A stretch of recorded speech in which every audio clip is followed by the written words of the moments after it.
예수 내 삶을 지탱하는 유일한 소망이라는 말씀 제목으로 최세로 목사님 말씀 전해 주시겠습니다.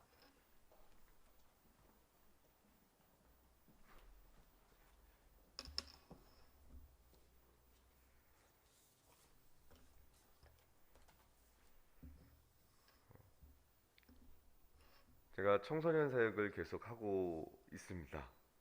청소년 사역을 하고 있었는데 저희 와이프가 또한 청소년 상담사가 어느 순간에 되어 있더라고요. 부부가 닮아가는 것 같습니다. 상담사를 하고 있고 지금은 아이를 키우고 있기 때문에 학교 현장이나 교육청에 가서 이렇게 섬길 수 있는 상황이 아니라서 집에서 이렇게 전화 상담을 하고 있습니다. 요즘에 상담 전화가 이렇게 지속적으로 오고 있는데요. 그 내용을 들어보면 과거에는 상담하면 좀 정신적으로 아픔이 있거나 마음이 많이 힘든 분들이 하는 걸로 오해해서 상담을 기피하는 현상이 있었지만 요즘에는 좀 분위기들이 바뀌었습니다. 그 내용은 저희의 일상생활과 너무 비슷합니다. 자녀를 어떻게 키워야 될지 모르겠어요. 제가 양육을 하고 있는 게 맞나요? 이런 고민부터 또 어떠한 부분 이제 직장 생활을 하다가 은퇴 시기가 다가오고 있고 또 젊은 그룹들이 올라오다 보니까 그 젊은 그룹들의 그 대화나 그 방법들을 따라가지 못해서 힘들어하는 분도 있고요. 또 어떤 분은 이제 부모님이 연세가 드셔서 치매가 찾아온 겁니다. 하루 종일 그 부모님을 돌봐야 하는 그 상황 가운데서 형제들도 많지만 나만 부모님을 담당하고 있을 때 그 아픔과 어려움을 겪고 있는 우리의 삶의 일상들의 이야기를 들어봅니다. 어렸을 때는 그렇게 어른이 되고 싶었어요. 어른이 되면 시험이 없고 내 마음대로 할 수 있고 자유가 있는, 그러면서 우리가 직업을 갖고 그리고 결혼을 하고 부모가 되어가는, 그러나 이 모든 것들은 선택이 있고 또 행동이 있고 그에 따른 책임감이라는 것이 항상 따라오더라고요. 책임감, 그 책임감이 어쩌면 우리의 삶을 지탱하는 한 축이기도 합니다. 그러나 우리의 삶을 지탱하는 그 책임감, 이 세상을 살아가는 그 책임감 가운데서는 끊임없는 경쟁과 그 경쟁 속에서 살아남아야만 한다는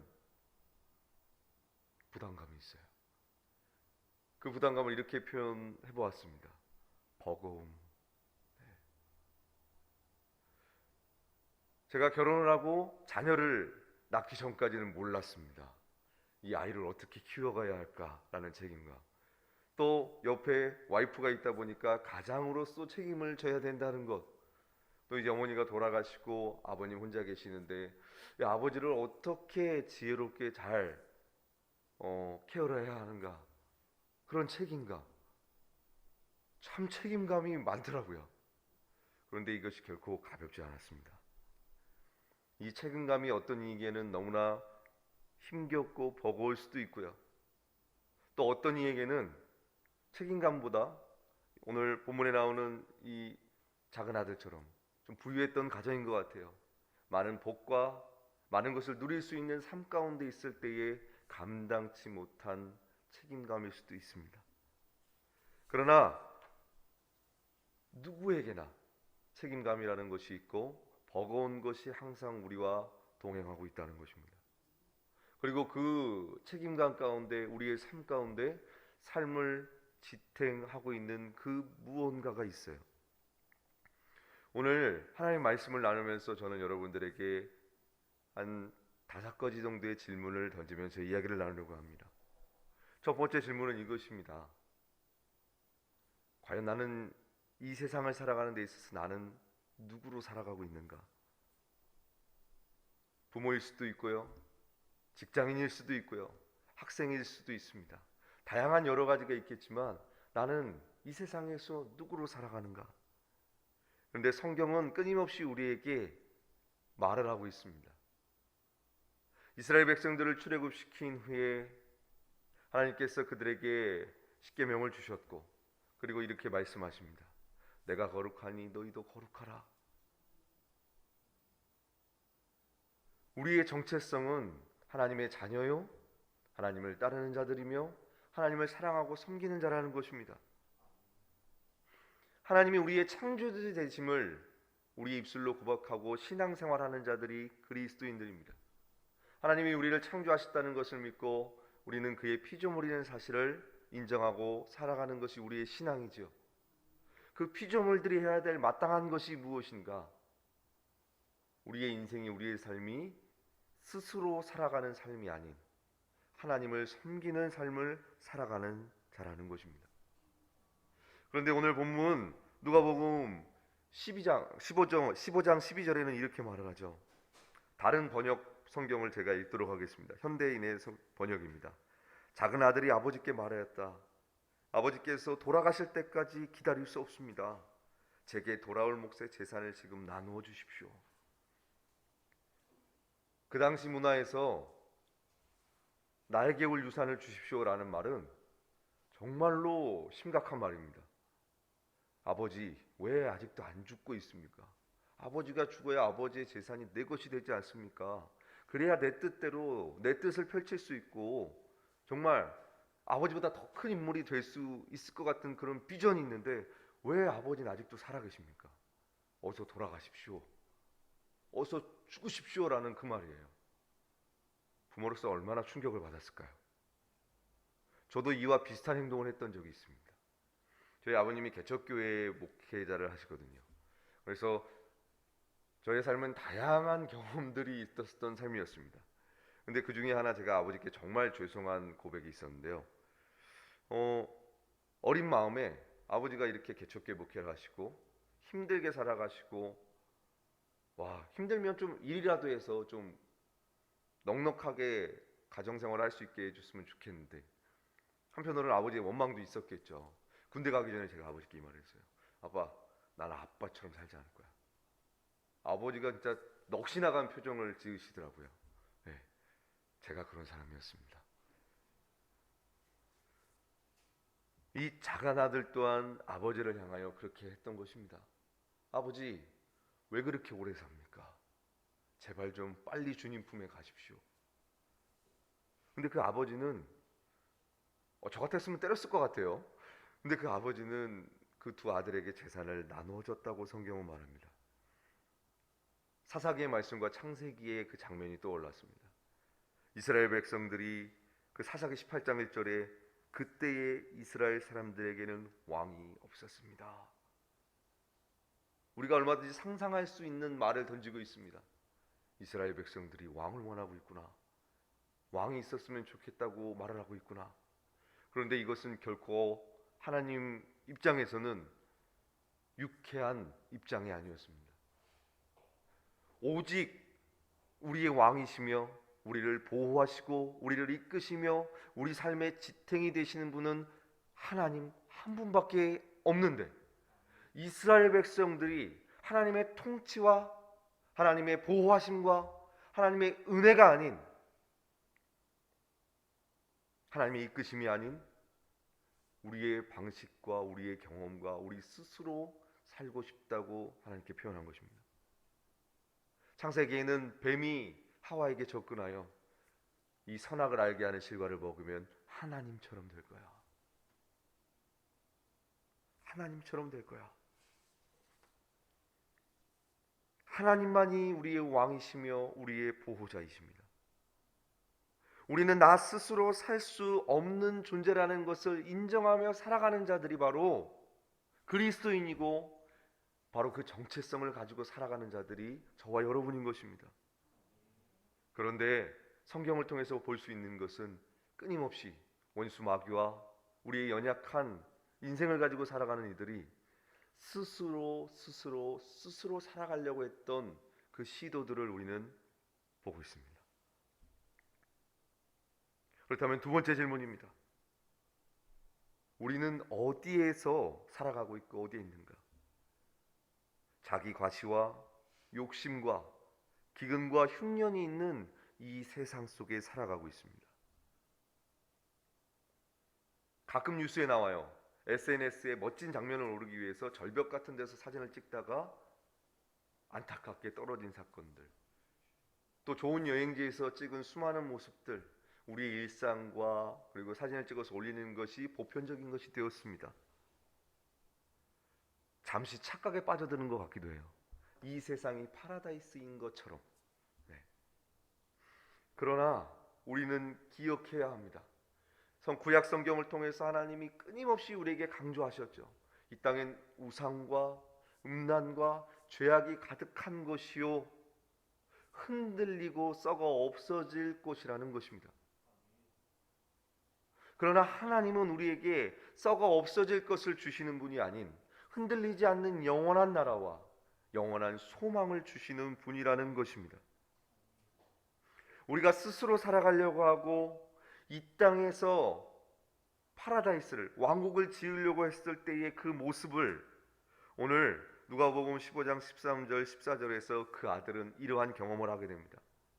작은 아들은 자기의 몫을 다 챙겨가지고 먼 지방으로 떠나게 됐습니다. 거기서 술과 여자로 세월을 보내면서 돈을 허비해 버렸습니다.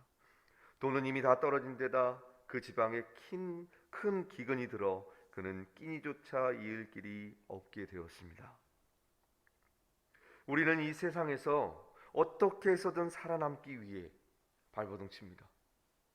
직업이 없으면 안 되고요. 물질이라는 것이 없으면 안 됩니다. 이런 것이 없을 때 우리의 자존감도 떨어지고 때로는 무시까지 당합니다.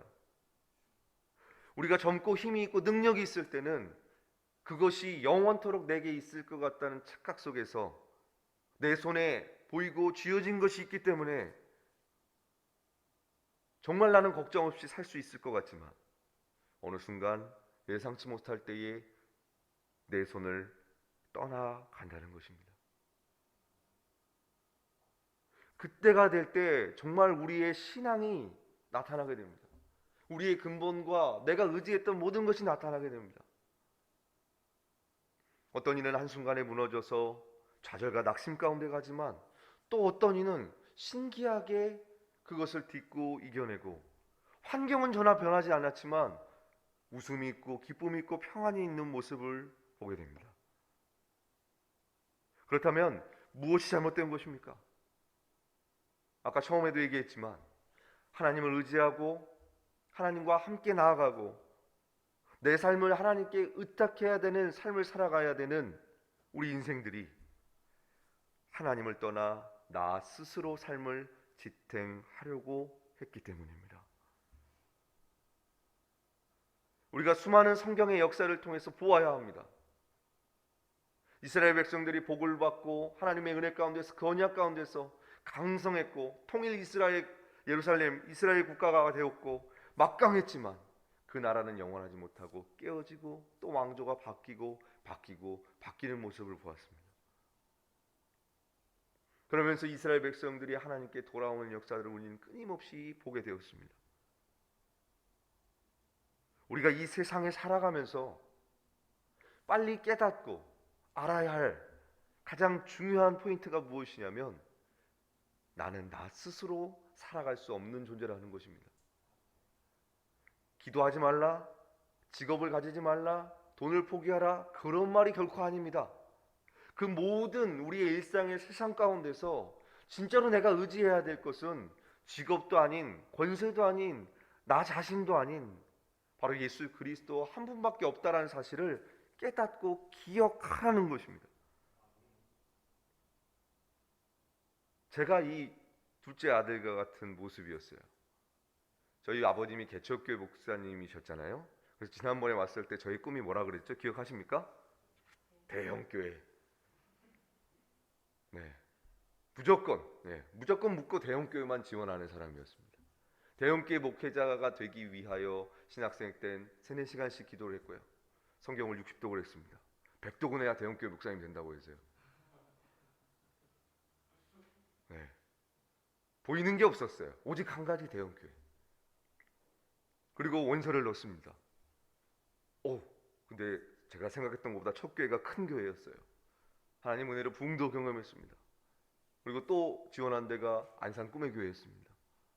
온누리교회, 분당 할렐루야 교회 이렇게 사역을 했습니다. 왜요? 오직 저의 목적은 대형교회. 네. 그런데 이 과정 가운데 이런 일이 있었습니다. 결혼을 앞두고 제가 너무나 교만했죠. 원서만 넣으면 다 합격했으니까요. 대형교회. 꿈의 교회에서 사역을 하다가 저랑 안 맞는 거예요. 안 맞아도 순종하고 나아갈 수 있는데 교만하니까 한 달 만에 교회를 관두고 나왔습니다. 그리고 결혼을 했어요. 근데 그때부터 원서를 내는 교회마다 다 떨어지는 거예요. 자그마치 100군데가 떨어졌습니다. 대형교회만 넣다가 낮췄어요. 중형교회로. 중형교회만 넣다가 또 낮췄어요. 개척교회로. 개척교회를 넣었어요. 안 돼요. 그렇게 1년의 시간이 흐르니까요. 정말 자존감이 바닥으로 떨어지더라고요. 제가 그때 깨달은 게 있습니다. 제가 금식을 하고 기도를 많이 하고 성경을 많이 읽어서 이렇게 부흥되고 잘된 줄을 그런 착각 속에 있었거든요. 근데 그 모든 것이 하나님의 은혜요 주권이었다는 것입니다. 우리의 인생이 우리가 힘이 있고 능력이 있고 의지할 게 있을 때는 내가 할 수 있을 것 같아요. 내가 하는 것 같아요. 그러나 보이지 않지만 하나님의 손길이 있었고 하나님의 주권과 은혜가 있었다는 것입니다. 이것을 살아가면서 신앙생활을 하면서 깨닫게 되는 것 같아요. 알게 해주시는 것 같아요.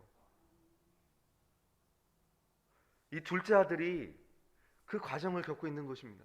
어쩌면 우리 모두가 겪고 있는 과정이기도 합니다. 심지어 그 부유했던 그 자신감 있던 아들은 15절 16절에 뭐라고 말하는 줄 아십니까? 할 수 없이 그래도 의지는 있었던 것 같아요. 농부를 찾아가서 애원하다시피 했다고 했습니다. 돼지를 치게 되었고 돼지가 먹는 열매라도 먹고 싶었는데 너무나 배가 고팠는데 그마저도 주는 자가 없다고 했습니다. 저는 이 심정이 제 심정 같았어요. 네. 저의 모습을 보는 것 같았습니다. 둘째 아들과 같은 삶이 저예요. 저. 그렇다면 해법이 무엇입니까? 성경의 수많은 역사와 그리고 오늘날 신앙생활하는 우리 인생이 변치 않고 우리에게 주어지는 말씀입니다. 내 삶을 지탱해 주시는 유일한 분께 예수 그리스도께로 돌아가는 것입니다. 17절 18절에 그제서야 정신이 든 작은 아들은 이렇게 말하였습니다. 아버지가 계신 집에는 일꾼들까지도 양식이 풍족하고 먹고도 남는데 여기서 나는 굶어 죽는구나. 아버지께로 돌아가리라. 이렇게 말씀을 들어봐야겠다. 아버지, 저는 하늘과 아버지께 죄를 지었습니다. 해결 방법이 다른 것이 아니더라고요. 이 땅을 살아가는 지혜가 다른 것이 아니더라고요. 나의 연약함을 인정하고 하나님이 나의 삶 가운데 당신의 주권으로 당신의 은혜로 나를 이끌어 가신다는 것을 끊임없이 기억하고 인정하고 나아가는 삶을 살아가는 것이 바로 오늘날 이 세상을 살아가는 그리스도인의 모습이라는 것입니다. 그는 눈물을 흘리며 아버지 앞에 이렇게 고백했습니다. 아버지의 아들이라고 불릴 자격도 없습니다. 저를 종으로 일꾼으로 봐주십시오.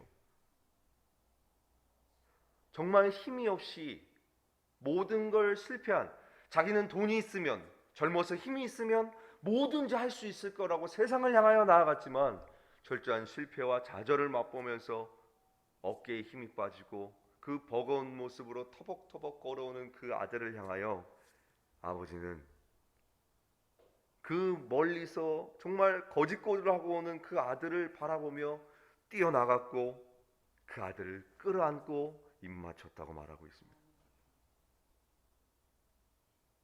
이 세상을 살아가는 것이 버겁고 힘겹지만 우리는 지금이 어느 때인가를 확실히 인식해야 됩니다.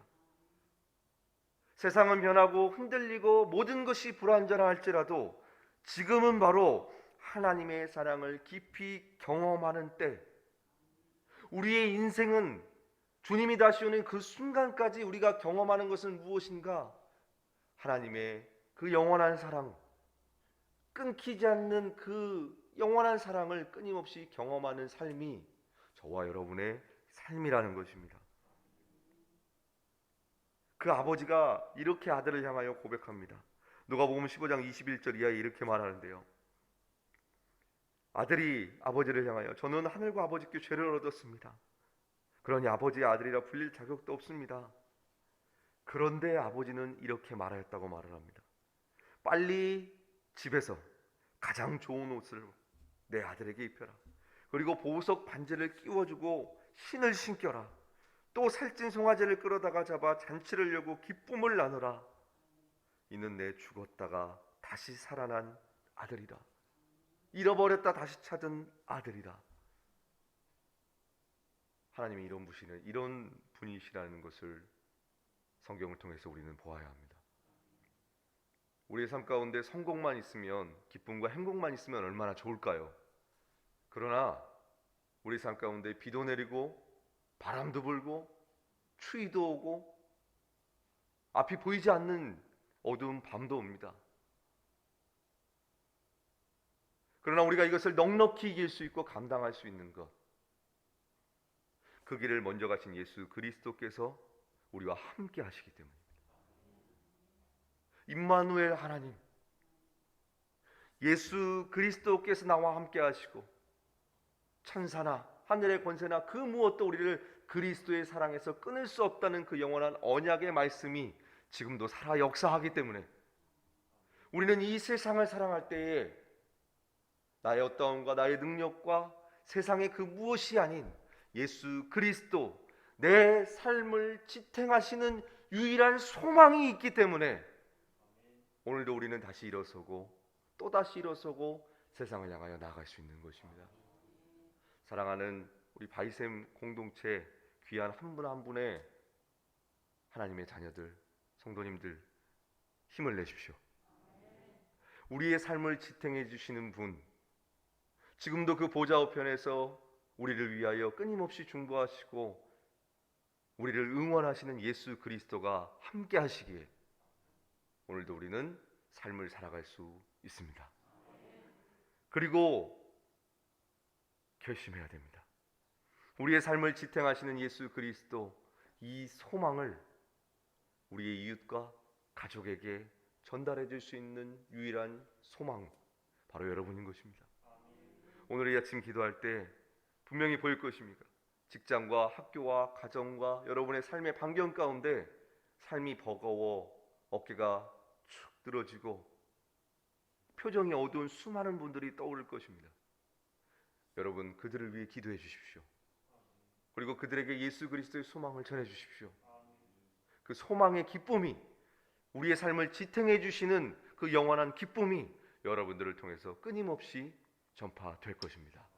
오늘 이 시간 우리 함께 통성으로 기도할 때에 우리의 삶을 지탱해 주시는 분, 예수 그리스도, 그는 부활하셔서 지금도 살아계시는 하나님이십니다. 살아계신 예수 그리스도, 그가 우리의 삶을 지탱하십니다. 여러분, 힘을 내십시오. 일어나십시오. 그분이 여러분과 함께 할 것입니다. 우리 통성으로 기도할 때 예수 그리스도, 나의 소망이신 그분만을 의지하며 나아가는 삶을 살 수 있게 해달라고 우리 주여 외치시니 함께 통성으로 기도하겠습니다.